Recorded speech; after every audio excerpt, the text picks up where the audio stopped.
Hey, folks, good evening. Welcome to this brand new class, Aleph Bet for Beginners, with my friend Cole Younger, who's down in Seattle, Washington. I'm just a little above him up in British Columbia here, Canada. We're joined in his Zoom room by many people from all around the North America.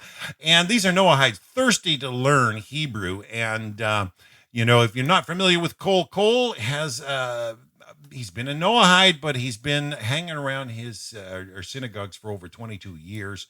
He spent 19 years with Congregation Sha'ari Teshuvah, and he's now in the last few years been with Chabad House Minyan in Seattle. And, his rabbi says, yeah, you can do it. You can do it. You can do it. So we're just going to jump right in and see how Cole and everybody else in the class is holding up today, and we're going to get him talking. Cole, how you doing today? I see we got Tony with us down in Arizona. We got Scotty, our friend Scotty, down in Tennessee, and Veronica in Washington State as well, Emma, and many others. We're just glad to get together to spend time learning Hebrew and see how it applies to Torah. Great, Dan. Thank you very much. Well, everybody, welcome to Aleph Bet for Beginners. Let me start off by saying shalom. That's the first word we're going to learn in Hebrew. That means both hello and goodbye, and it means peace. Very important word, shalom.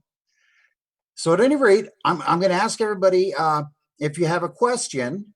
I'm going to unmute everybody's mic. So if you have a question, go ahead and unmute your mics at any time.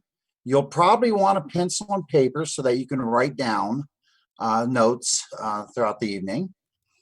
And if you haven't already gotten a copy of the book of a reading and prayer primer, it's a good idea to have it for the class. You don't absolutely need it, because Hebrew, you'll find out, is a little easier than you think sometimes.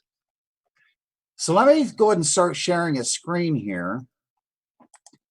I'm going to bring up the Aleph Bet. Let's see here.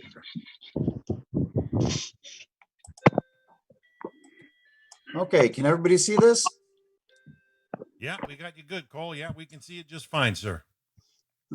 Okay, let me best take that back and go back a couple pages here. Cole, Tony Lemon. Let's see here.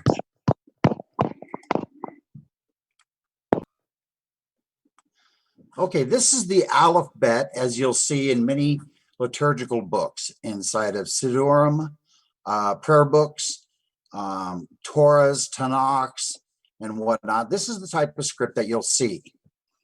There's a lot of things that are common with Hebrew and English, such as Hebrew is always consonant, vowel, consonant, vowel. Just like with English, some letters are silent, some vowels are silent. Unlike English, Hebrew reads from left to right, not right to left. So let me take this screen down. If you'll turn to page 2 in your book, for those of you that have the reading and prayer primer, if you'll turn to page 2 in your book, you'll see an example of the Aleph Bet. And it comes with a little guide that tells you which sound they make. So we're going to go over that real quick here. It's going to take some time to learn all these letters, but if you have the book, write it down. If you don't, in a minute here, I'm going to show you how to write the Aleph Bet out in its entirety, and then you'll be able to study it on your own. So the first letter is Aleph. I spell it A-L-E-P-H. Some people spell it A-L-E-F.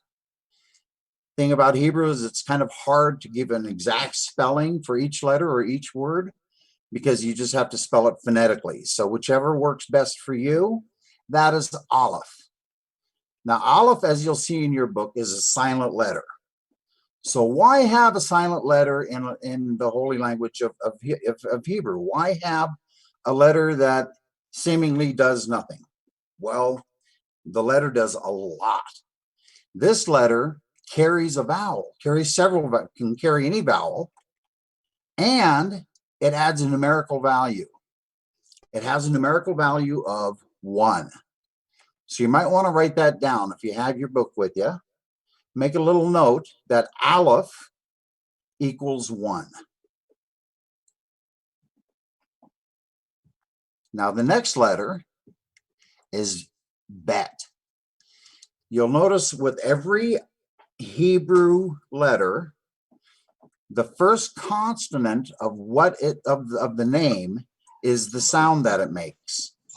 For instance, in Bet, it has the sound of a B. Now, Bet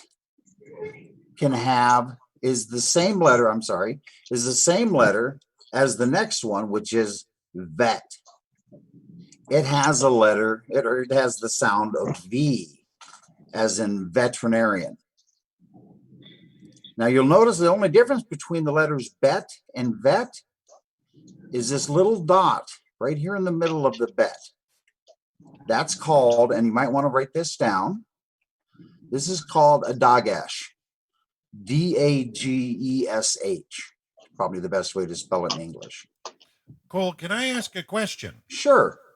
As simple as this may sound, we use the term, the word Abraham for Abraham, but I have heard, often Hebrew people use the phrase Avraham. Avraham. And is this the difference between the B and the V sound here? But it's the same. Exactly. And that's the dalet in the middle. You're saying the Dagesh. Dagesh. Forgive me. The Dagesh makes that from a V sound to a B sound. The very first letter of the. Oh my God, Keisha.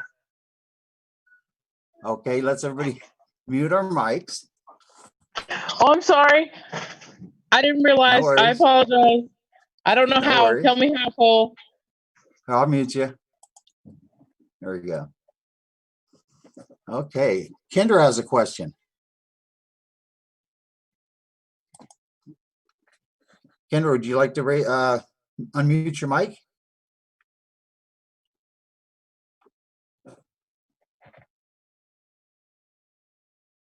Okay. I don't see any, let's see here. If I go back to this, no. Yeah, if anybody has a question, you just have to unmute your mic and speak up. I have to learn a little better controls of this, of the Zoom room. You'll get it, no problem. Yep, no worries. Okay, so yes, the only difference between these letters are the Dagesh in the middle. The very first letter of the Torah is the letter Bet, and there's a reason for that. We'll get into that a lot later, but at any rate, that's the very first letter of the Torah is the letter Bet. Same as the letter Vet. Now, the letter Bet and the letter Vet, since they are in fact the same letter with the one as the addition of the Dagesh, they both equal the number 2. They have a numerical value of 2.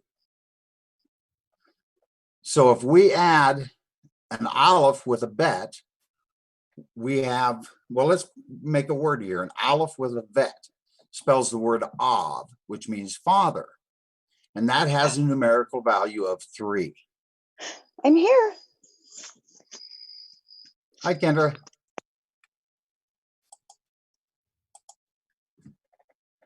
Okay.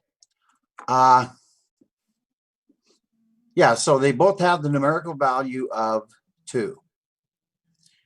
Now, the next letter is Gimel. I spell it Gimmel. And it makes the sound of the letter G. Now, this letter has a numerical value of 3.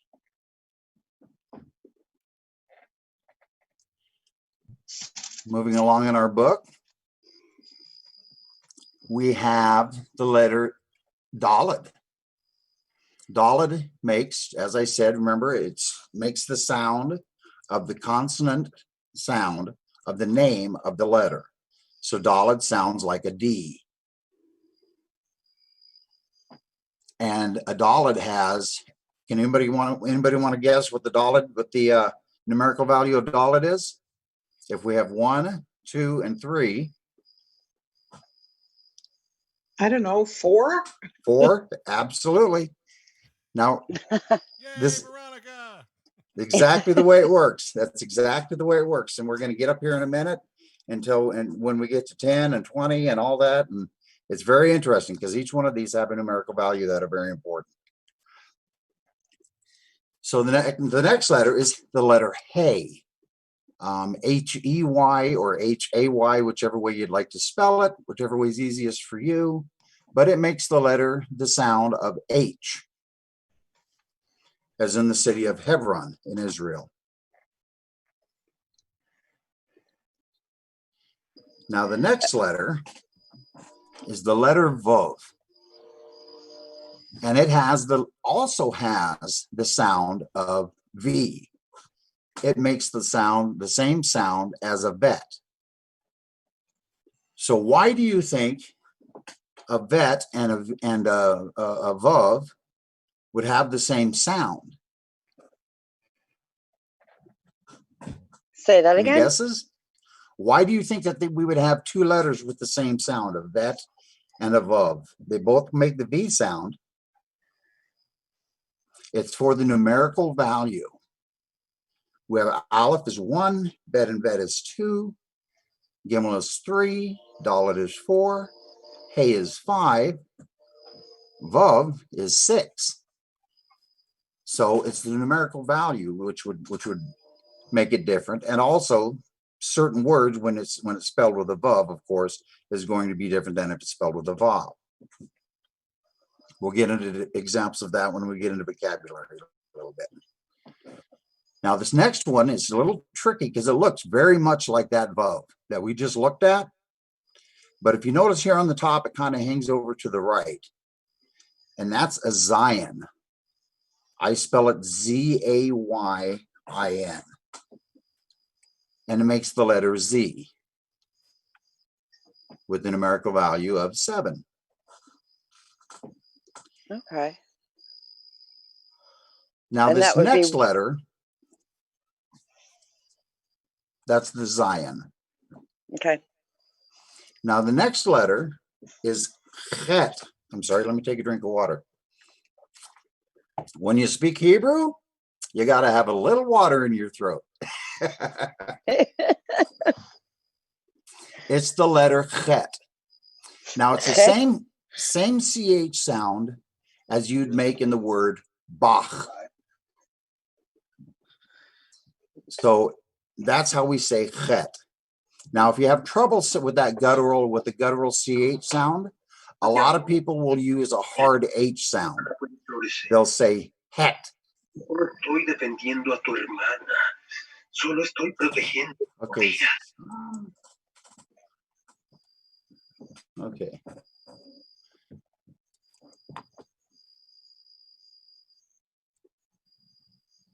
And chet has a numerical value of, any guesses? 8. Say again? 8. 8. There we go. Awesome. Okay, the next letter is tet. It makes the sound of T, the letter T. Has a numerical, I spell it T-E-T. Has a numerical value of 9. Now this next letter, I want you to notice something. Everything here that's being written is on the same line, as if you're writing it on a line of paper. Mm-hmm. However, we get to this next letter, which is Yud. It makes the sound of Y, Y-O-D, Yud, or Y-U-D, Yud, whichever way is easier for you. But you'll notice that instead of being on the same level here as the rest of the letters, it's kind of a small letter. It's written up top, up on the top part of the space of your line of your paper there. Mm-hmm. It doesn't come all the way down. So remember that when we're writing a Yud. Can I ask a question? Certainly. Why is that? That's Is just the there letter. No, is there a there's certain importance to it, or is it just how it's written? it's just how it's written, just like Okay. the letter Z or W, or Okay. just the way it's written. Gotcha.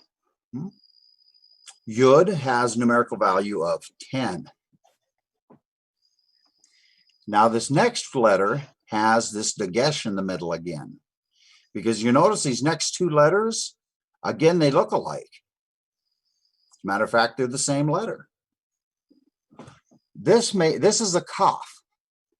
Spells, I spell it K-A-F. And it has a dagesh. And the way, it's kind of silly, but the way that I remembered that this is kaf and not the next letter, which we'll get to in a minute, is that it has a little dagesh in the middle and it's trying to cough it out. I know it's kind of silly, but Whatever yeah. works, right? Whatever works to help you remember. Yeah. Okay, So I'm sorry. I'm thinking of Pac-Man. exactly. If that's, yeah, it's the right color even. What do you know? I'm thinking of Pac-Man spitting a ghost out. I'm sorry. Right? Exactly. Now the next letter is spelled exactly the same way, is written exactly the same way as a kaf, except this has that hard CH sound, the one where you got to take a little drink of water before you say it. So this one is called chaf. Okay. It has that hard guttural sound to it. Okay. Again, a lot of people, if they can't make that guttural CH sound, they'll go ahead and just use a hard H. Now, Is the numerical value 11 or 12? oh, I'm sorry. I skipped that. Nope, it's Oh, not 11. dang! Look at him counting. No, it's not 11 or 12. It's actually 20.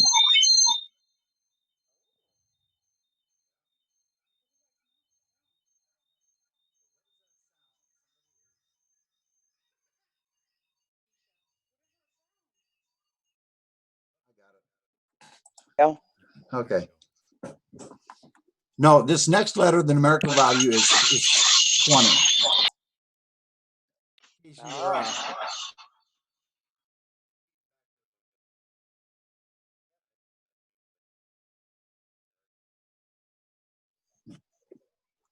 were, I'm sorry. Anyways, kaf and chaf both have the numerical value of 20.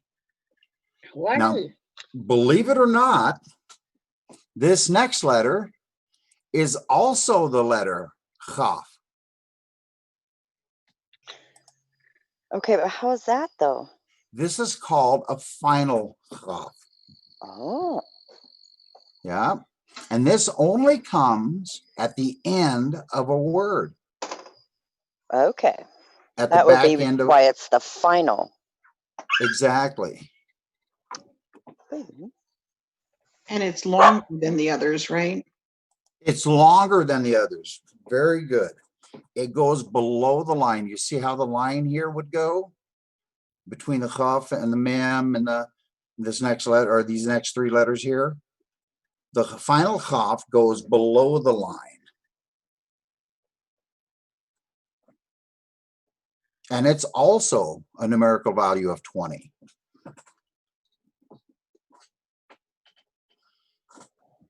So the next letter, oh, I'm sorry, and also this it has the same sound as the chaf.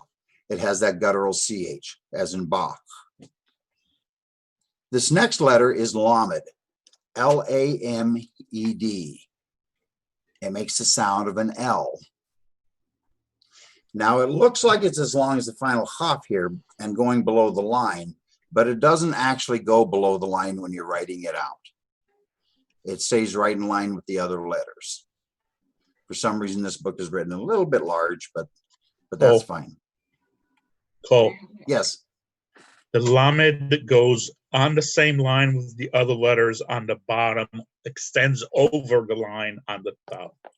Yes. Exactly. So it looks funny here in the book because they couldn't fit it in the box the right way. So The bottom of the letter would be the bottom of the chaf, not the final chaf, but the chaf or the mem or any of the other letters that fit in the line and go above the top line. Hebrew letters are written Absolutely. between two lines. Absolutely. Great. Thank you, Matthew. You're welcome. By the way, everybody should know this is Matthew Perry of Chabad House Minyan, who is helping us tonight with our. Welcome, Matthew. Thank you so much for being with us and taking the time. No problem. Okay, so Lamed has a numerical value of 30. Now the next letter is Mem, M-E-M, and it makes the sound M, as in Moses. And it has a numerical value of 40. Now this next letter is exactly the same letter as the one we just read. This is a mem as well. However, this is the final mem. And just like this final chaf, the final mem only comes at the end, the final end of a word.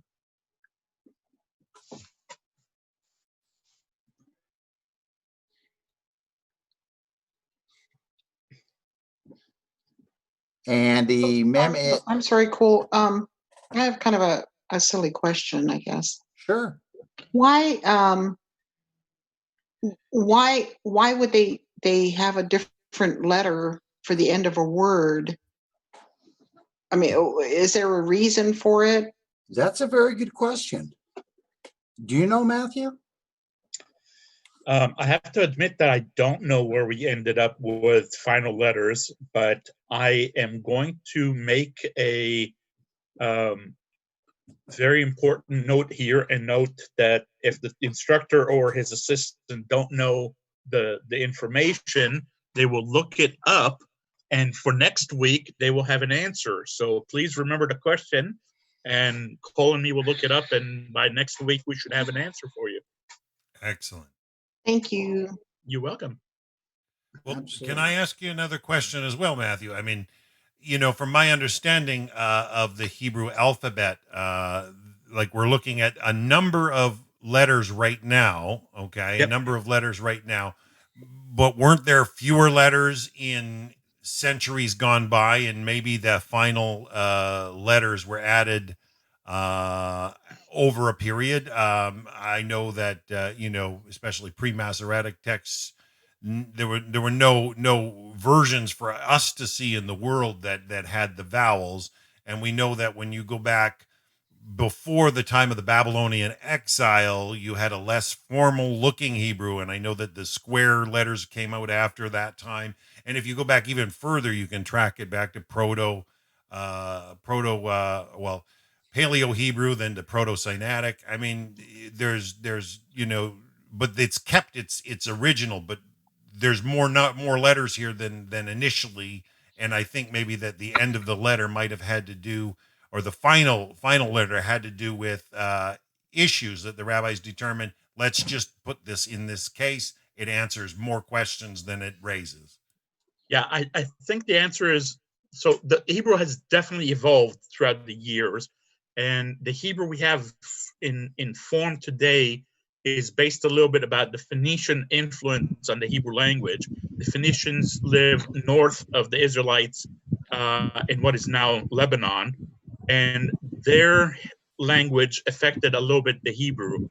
But the final design of the Hebrew alphabet pretty much came when Eliezer ben Yehuda put together or revived the Hebrew language as a common language in pre-independence Israel, when it was still under the Ottoman and British Empire controls. So there's a lot of things that changed throughout the years, but the form as we know it, as we see it now, is pretty young. And the biggest guess I have as far as why did we end up with final letters is that in a Torah scroll, you don't have vowels or punctuation marks in any way, shape, or form.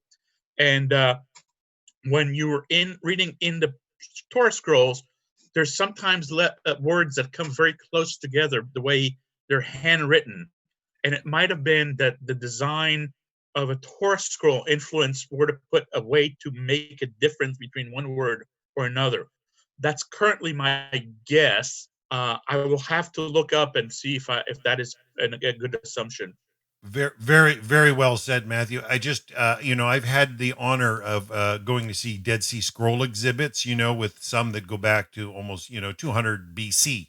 Yeah.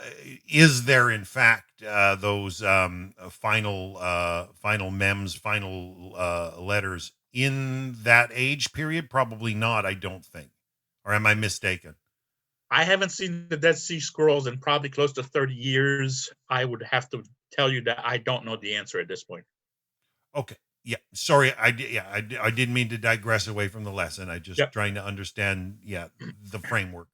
Sorry. I actually do have another question. Sorry to keep questioning these things.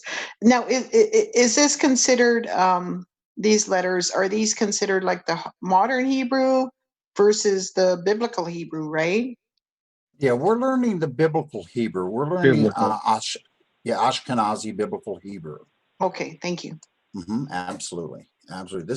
These are the letters that you're going to find in, like I said, in a siddur, in a prayer book, in a Bible, in a Jewish Bible, the Chumash or the Tanakh. So these are the type of letters that you'll find in there. So that's a final mem. And the numerical value of a mem is 40. I don't know if I said that or not. Now, the next letter is nun. I spell it N-U-N or N-O-O-N. Some people spell it even. But it makes the sound of the letter N. Now, again, we have one. Oh, and it has a numerical value of 50.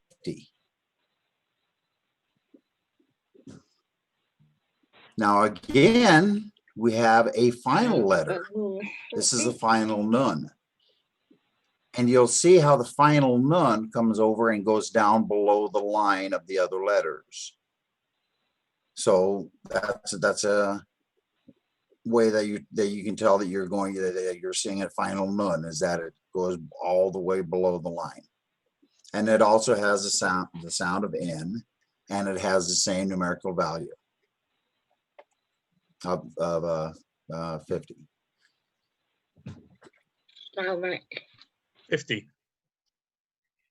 50, yes.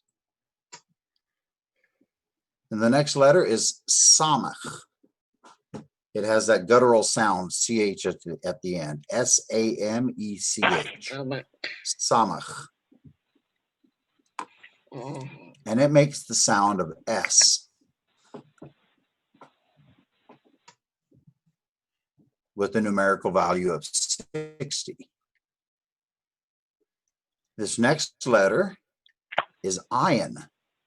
A-Y-I-N is how I spell it.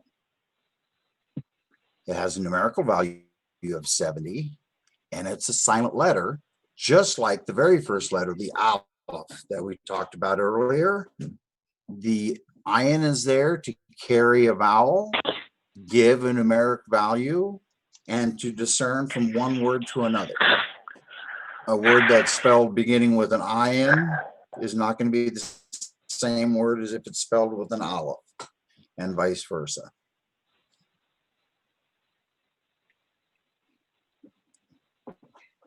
And the numerical value of an Ayin is? The next. Oh, did I not say? 70. 70. Very good. Okay, now here comes another one that I'm going to give you a little hint on how I remembered it. And it's another silly little thing because you'll see these next two letters look identical, except for the fact that one has a dagesh in the middle. This one has a little P in the pouch. So it makes the sound of a P. That's how I remembered it, is that it has a little P in the pouch. And that's the letter Pei. P-E-Y or P-A-Y, it has a numerical value of 80. Now the next letter is Fe, and you'll see it's spelled exactly like a pay, except it doesn't have a dagesh in the middle. And the Fe makes the sound of F. It also has a numerical value of 80. Now here we have one of those final letters again. You'll see that it goes below the line of the other letters here.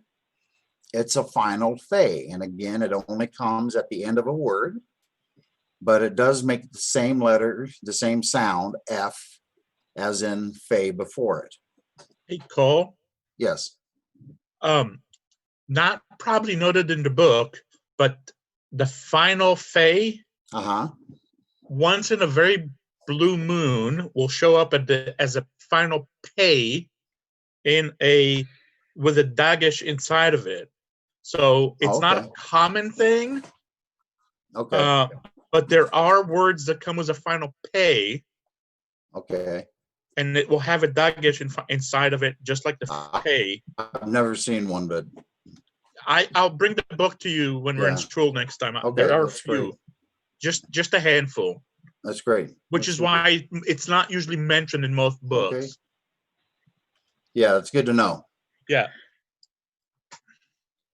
Yeah. So That's good to know that sometimes if you see a book and there's a point, a dagesh inside the final pay, it's really not a mistake. Doesn't change the sound. Interesting. It changes to a stronger sound. Changes to a pay, like the first letter Cole pointed out that's in black on your screen. Okay, this next letter makes called Sadi. T-Z-A-D-E-E. Sadi. And it makes an interesting sound. It makes a T-Z sound, like in the word Sadiq or Sadaka. Means a righteous person. Sadaka means charity. But that TZ, that I hope.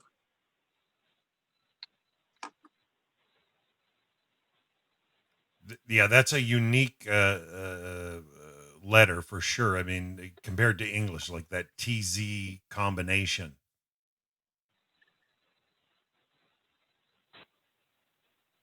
Oh, did we lose Cole? You may have froze for a second. The computer Cole uses is not always very friendly to its user. He should be with us back in just a second. It happens. I will tell you that the tzadi and the final tzadi right next to it, I can't show you the letters because I don't have the material like he does, are the same sound again. And the tzadi goes between the lines in the Hebrew writing, and the final tzadi again goes below the line. Interesting. Numerical value of 90? Correct. Yeah. And the letter after that, which I can't see and you probably can't see right now because Cole's probably redoing his computer, is Kuf. And I don't know how Cole spells it, so I won't attempt to read his mind, and I'll let him tell us how he spells it. But Kuf is a very interesting letter because it's drawn within two lines. So it's drawn in two pieces. The first piece is drawn on the right, and it comes from the top line down, across, and down, and then in an angle to the bottom line. And then it has a little line that goes right in front of that letter we wrote, and it's usually written from the middle space between the lines to below the line, which is a very unique way of making a letter in the Hebrew alphabet. Oh, sorry about that. I lost internet. Froze. You froze. I talked about the tzaddik while you were resetting, Am and I I started talking about the kuf, but I'm going to let you finish speaking about the kuf now. Cole, take it over. Cole? I think he's just pulling up his notes. Um, I wonder if he's having bandwidth problems, Yeah. but I'm just pulling. oh, there he is. There we are. Can you see me again? I Yeah. can't see you, but I can hear you. So hold on.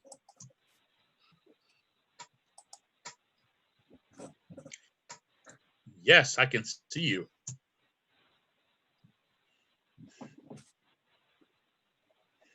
Okay. Can you see the share screen? Can you hear me? yes, sir. Okay, great. Yes, sir. We were at the final Saudi. Okay. Sorry about that. That threw And me off a little bit. Matthew shared the kuf. Oh, Mash, you shared the code. Did you give us the numerical value? I did not. I No. left that to you. Ah. Okay. So we're at the kuf. I spell it Koof. It has the sound of the letter K.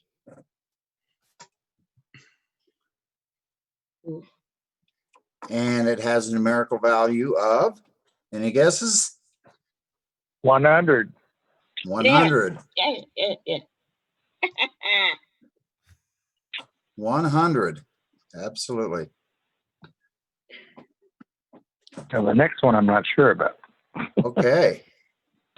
The next one is the letter Resh. R-A or R-E-Y-S-H or R-A-Y-S-H, either way you'd like to spell it. Resh has a sound of R. And it has a numerical value of 200. Now you'll see these next two letters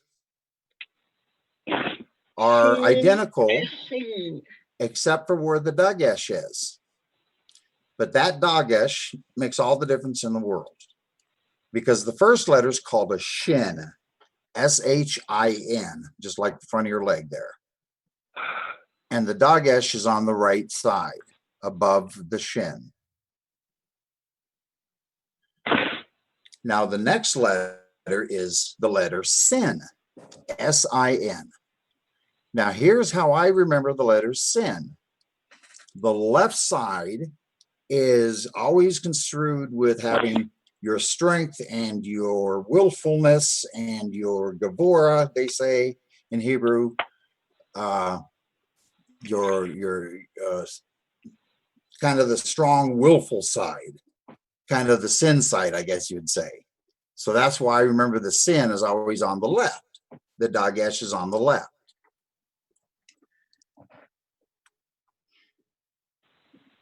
These both have numerical value of 300.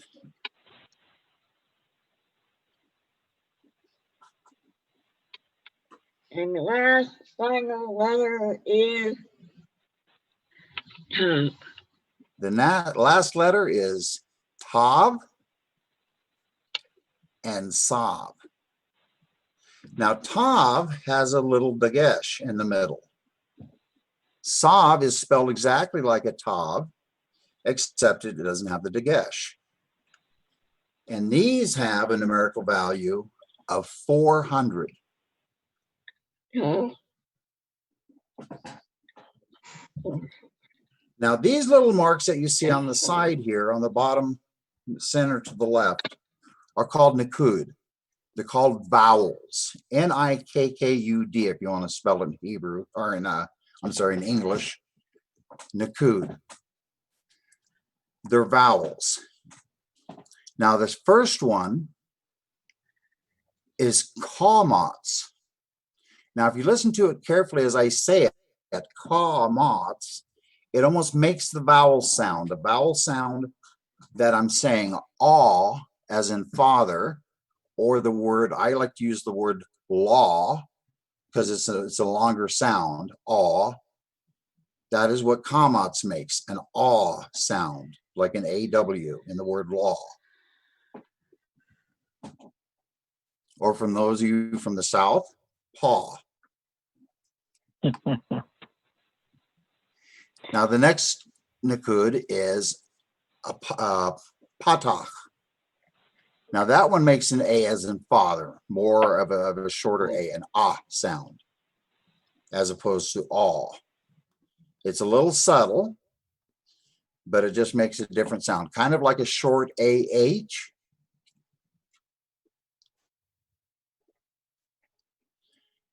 Now this next letter is called a say-ray. Say-ray. I spell it T-S-A-Y-R-A-Y. Say-ray. Because it has a funny TS sound at the end, at the beginning. Say-ray. And it makes an AY sound, as in bay or X-ray. A. A. A. Of course, our Canadian friends will understand that to mean something entirely different.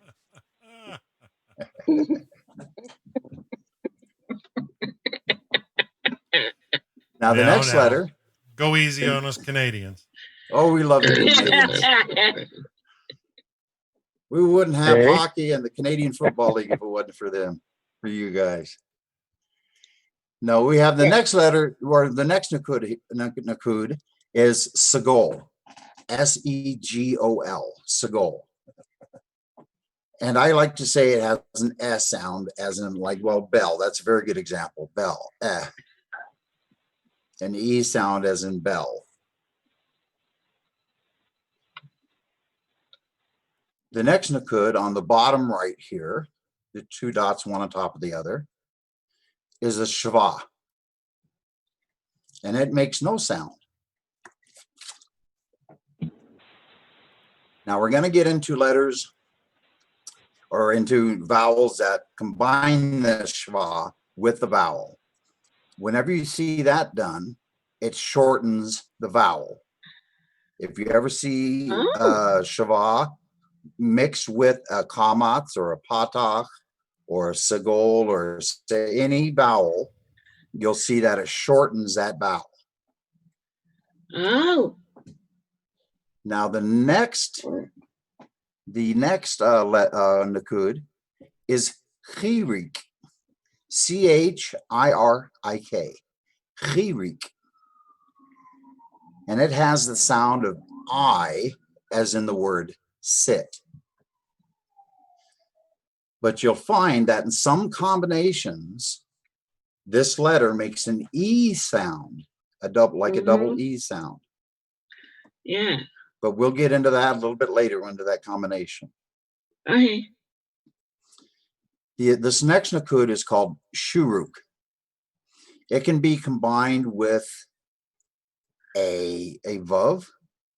You see how the Vav is with the little Dagesh in the middle? That's a Shuruk. These three letters are called Kubuts, I believe. Yes, Matthew? Hold on, I'm not looking at you. Oh, sorry.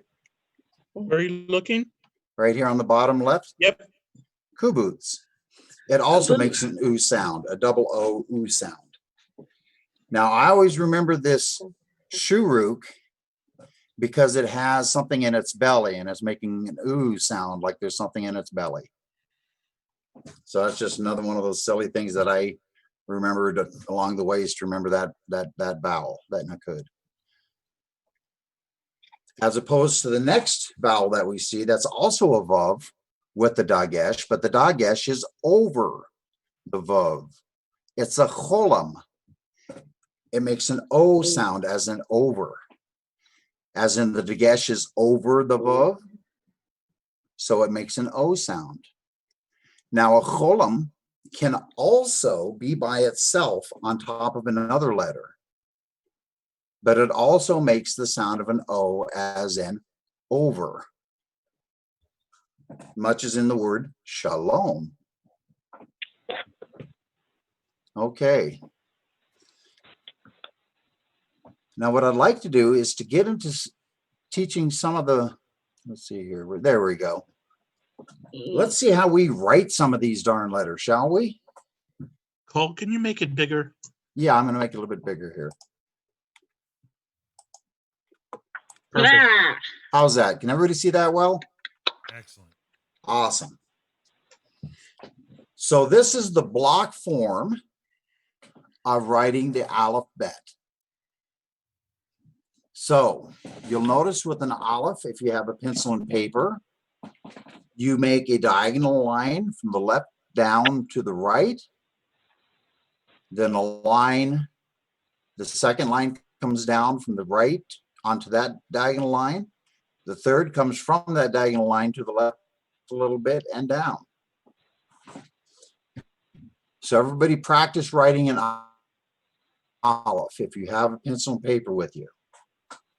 Practice writing an Aleph.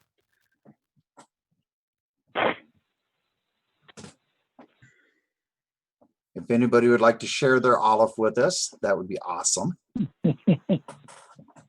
If not, that's fine too.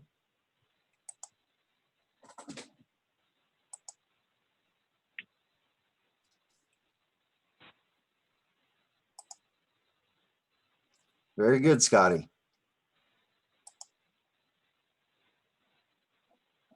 Okay, the next letter, bet.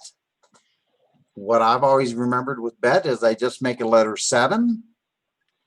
And then on the bottom line, you want to make sure that it extends to the right a little bit underneath that letter 7. You see how that goes underneath, goes to the right there? You want to make sure you have that little bet on there, that little tail on there. And with a bet, you would also put a dot right here. So go ahead and write yourself a bet with the little dagesh. Remember the dagesh in the middle. And then write yourself a vet. Very good, Amuela. Thank you. Then write yourself a vet. Remember, a vet is exactly like a bet, but it doesn't have the dagesh in the middle.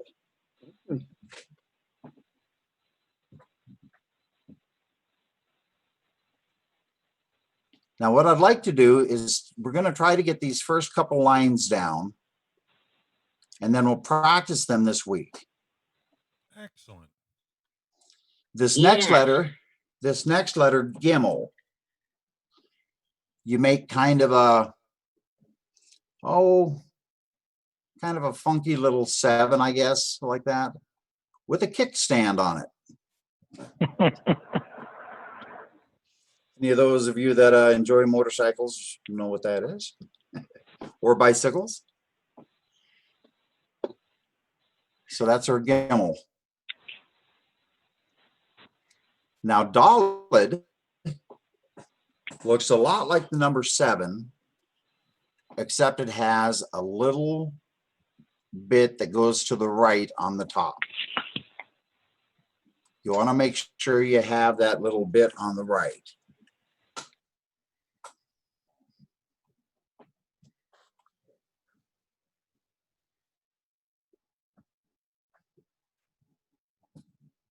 The next letter, Hey, looks like a number 7. And then the second line, you'll notice, goes down, but it does not make contact with the left edge of your number 7 there. It has a little gap in there. You have to have the gap for it to be a Hey. If you don't have the gap in there, then it becomes a different letter entirely. Nicole, I have a question then. Yes. Where it says 1 and 2, could you do the number 2 first and then the 1? Sure. Yeah, this is just a guide. There's no set. Okay. Yeah, there's no set. You can do whichever direction you'd like to. Some people are left-handed. They're going to find it easier to write it differently than this guide. Some people are right-handed, but they'll just find it easier to write it differently than this guide. This is just a suggestion.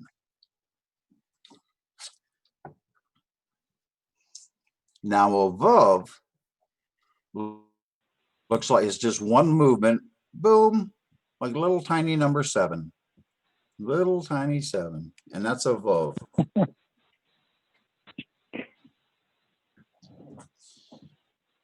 And the Zion can be confused with the vav, except that it has this diagonal line that comes off to the right here a little bit. You really want that piece coming off to the right so that there's no confusion between a Zion and a vav. And you can probably imagine that there could be confusion if you didn't have that little tail on the end there.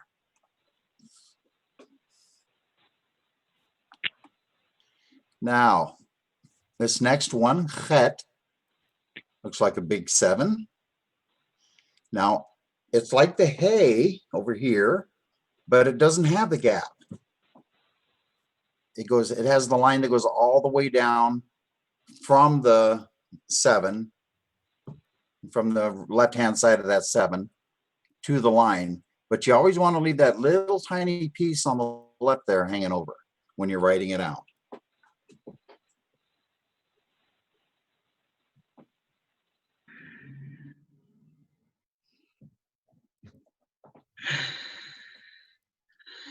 Now,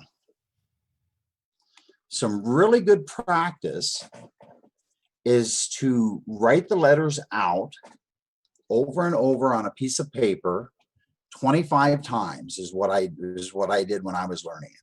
I wrote each letter 25 times. Then I moved to the bet and I wrote the bet 25 times, then the gimel. And I would do that on a daily basis. And I think that if you do, and I would say it every time I wrote it, I would write, I'd make the marks 1, 2, 3, and I would say Aleph.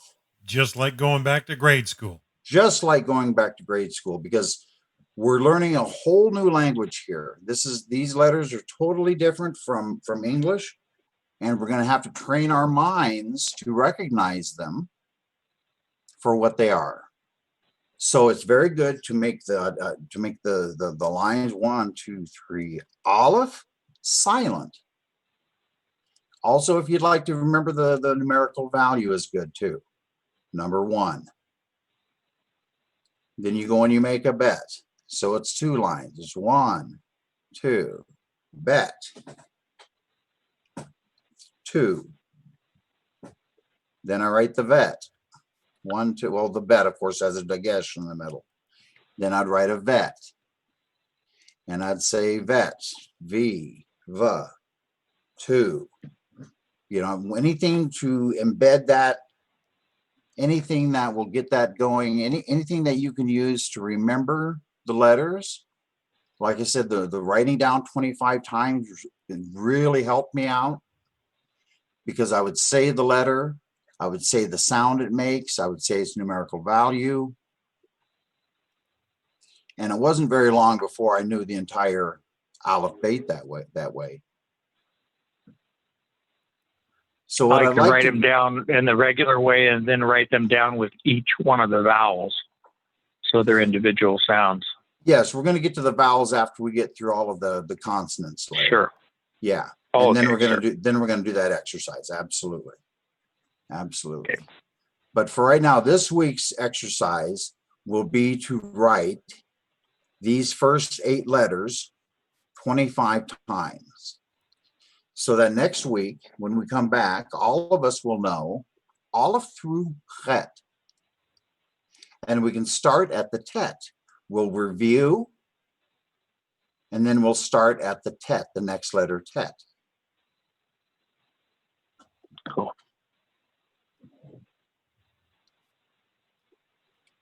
So are there any questions about how we write these first 8 letters? Or are there any questions about anything in the lesson tonight?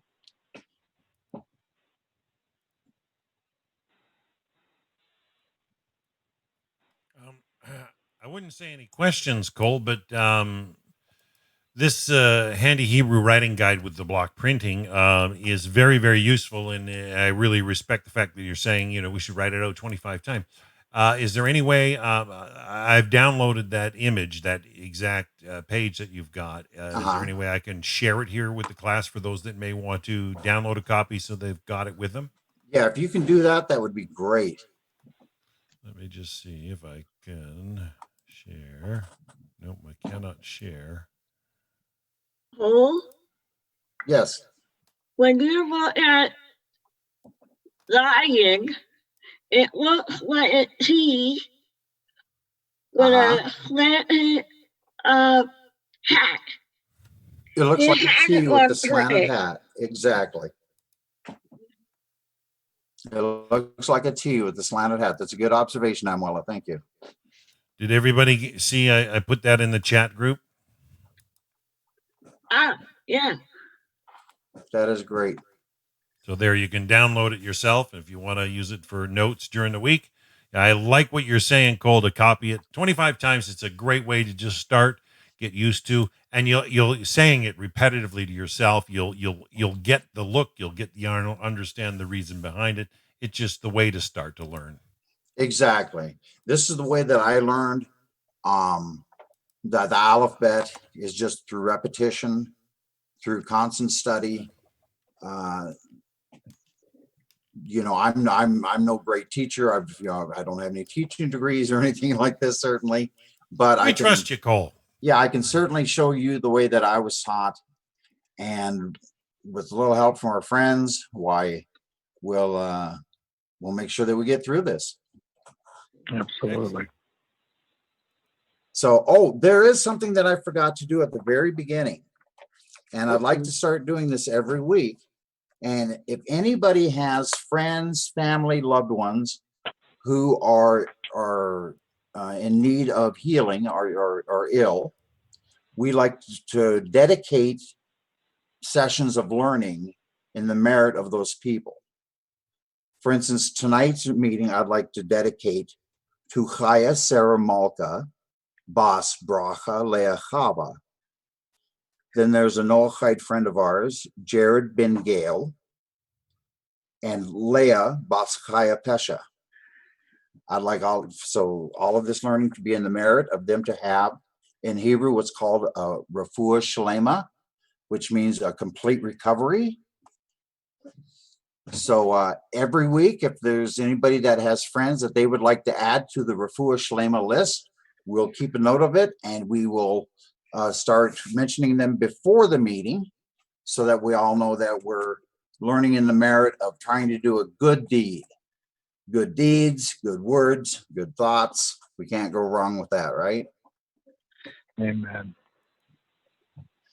Okay. Cole, Yes. I would like to ask a question that has nothing to do with learning Hebrew, but has a lot to do with being a good citizen. Sure. Which is important in Judaism. How many of you are either Jewish or B'nai Noach? B'nai Noach. Noahides. I would think the majority, everybody that's in the Zoom room is definitely. Yeah. Great. And online, we've got people watching as well. So first of all, I want to say thank you for coming to a class that the idea has been coming together in our synagogue. And I want to tell you that always reach out to someone else when it comes to learning. I know there's lots of people who know more than I do, and there's always a reason to learn from someone else. Okay. So even if you go to the synagogue in your town or your neighborhood and they say, you're not Jewish, don't give up. There's always room for people to learn more and do more. And don't get discouraged if someone's not giving you the most welcome. You will find the right people. I promise. Well, thank you so much for sharing that, Matthew. You're welcome. And I So, think a lot of B'nai Noach, we are spread abroad, and some of them do feel alone. But the reality is, it's groups like this just meeting together with a cause, and this is a good cause to learn Hebrew. It just brings connection, it brings joy, and we are growing vastly. I've been honored with Rabbi Chaim Goldberg out of the Noahide World Center in Jerusalem, mhm. who's under Rabbi Uri Hurki, and he allows me to broadcast on their station.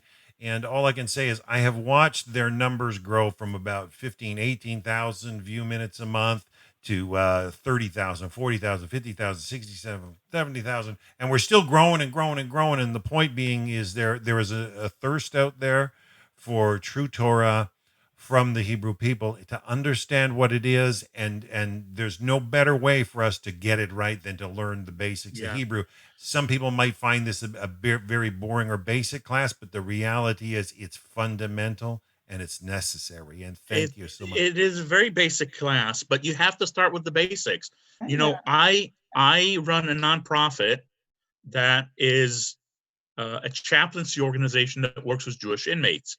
And in the past 3 years or so, I've noticed a large amount of people who are incarcerated who are leaning towards the Noahide way of life, which is something that didn't happen before. Before it was either you're Jewish and they'd say they're Orthodox regardless of what they grew up with, or you're not Jewish. And there was no in between anything. And it's nice to see that the Noahide laws and the Noahide way of life is spreading and it's growing. And you know, as someone who runs a Jewish organization and I run services at a Jewish synagogue, I have to say it's very, very impressive. Well, it's just the start, and I want to thank Cole. Cole, are we calling it a night for this lesson, and are we're good for next Thursday, sir? Yes, we're good for next Thursday. We're calling it a night for tonight, unless there's any other questions. Does anybody have any questions? I have a quick question, if you can hear me. Yeah, sure, Fred. So when you're talking about like, what is it, Abby? I don't just explain. What I would call myself, because as you know, I've never been a religious person, but my dad's side of the family is Ashkenazi. His mom was German Jewish and his father was Russian Jewish, and they emigrated here. Mhm. And so I'm just curious, like, as far as like, what does that make me? American. Human. I just Well, the question asked earlier, I was kind of curious. yeah, no, really, it depends upon who you ask. Yeah. In the Orthodox synagogues, they say if the mother's Jewish, the children are Jewish. Yeah. If you go to a Reformed synagogue, a lot of them will say if the father's Jewish or the mother's Jewish, the children are raised Jewish, that they're Jewish. You know. Yes. Yeah. Okay. You know, and if you have a Jewish parent and you go to a Reformed synagogue, they're certainly going to invite you in. Okay. Yeah. Well, Cole, you know, I want to shut this down here on the Noahide World Center channel. You guys can keep the Zoom room open as long as you wish. Sure, so we're on for next Thursday, same time, folks. We want to thank everybody that's joined us live. Same meeting ID. Same meeting ID. There won't be another number. Oh, there you go. Okay, right from Chabad House Minyan. Same meeting ID number for next week. Reach out to each other on Facebook, YouTube, social media. Connect with each other, folks. It's a good class. We're just starting, but it's the very, very root basics that we need to understand if we're going to take our Torah study to a deeper level. You can only get so much out of translation. It aids, and I think this is a wonderful, wonderful time. It's good to see a good group show up on the Zoom room. Plus, we've had some decent crowd here on YouTube, and several even showed up on Facebook. So it's always nice. So till next Thursday, folks, have a wonderful, wonderful week. Thank you. Thanks a lot, everybody.